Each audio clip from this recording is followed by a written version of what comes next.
Et on va continuer à parler d'éducation avec cette problématique récurrente. Comment attirer plus de filles dans les filières scientifiques? Chez nos voisins du Bade-Wurtemberg, le constat est similaire et des actions concrètes sont mises en œuvre.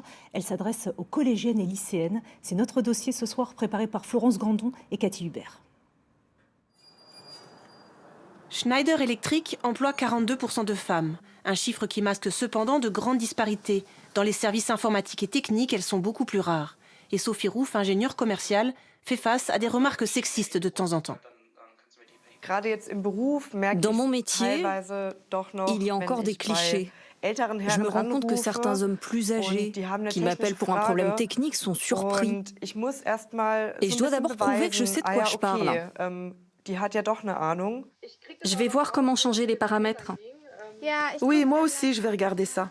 Pour casser les clichés et encourager des jeunes filles à investir les matières scientifiques à l'école, cette ingénieure participe au tutorat en ligne. Elle échange régulièrement avec Sophia, une collégienne. Ensemble, elles construisent un dessin en 3D de l'Atlantide. Le choix de Sophia avec les outils fournis par sa tutrice. Je ne savais faire que des modèles 3D carrés. Je n'avais jamais fait avec des courbes. C'est Sophie qui m'a montré ce programme en ligne.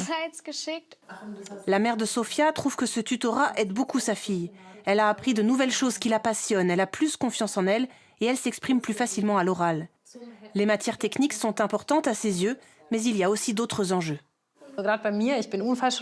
Je suis chirurgienne traumatologue et je vois cette tendance chez nous. Il y a de plus en plus de femmes qui font médecine, mais dans la chirurgie et les postes à responsabilité, nous restons très peu nombreuses.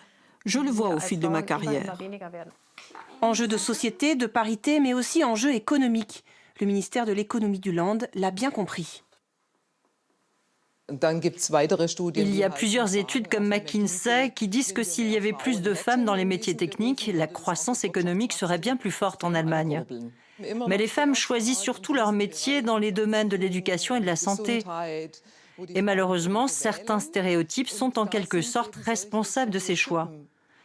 Et c'est aussi parce que peu de parents imaginent leurs filles dans un garage avec des hommes en bleu de travail et les doigts pleins d'huile. Pour donner envie aux filles de choisir des matières scientifiques avant et après le bac, il y a le tutorat en ligne et aussi les ateliers de programmation réservés aux filles, comme ici dans ce collège de Bayersbronn. Ces collégiennes construisent de petits robots qu'elles doivent ensuite programmer. Et ça continue jusqu'à ce qu'on obtienne plus de 4, on sort avec un oui et c'est fini. C'est mieux d'être entre filles. Parce que les garçons pensent qu'ils savent toujours mieux faire quand il s'agit de choses techniques. Le prof d'informatique est très content que cet atelier puisse être proposé aux collégiennes. Dans ses cours, il essaie de donner aux filles plus confiance en elles. Je suis aussi prof de physique et je dis aux filles qu'elles peuvent tout faire. Et j'ai remarqué que quand elles accrochent en physique, cela fait des filles très compétentes. Je me souviens de quelques filles que j'ai eues en cours. L'une a développé un projet en aéronautique, l'autre en architecture, une autre encore en construction de machines. Cela donne des carrières vraiment chouettes derrière.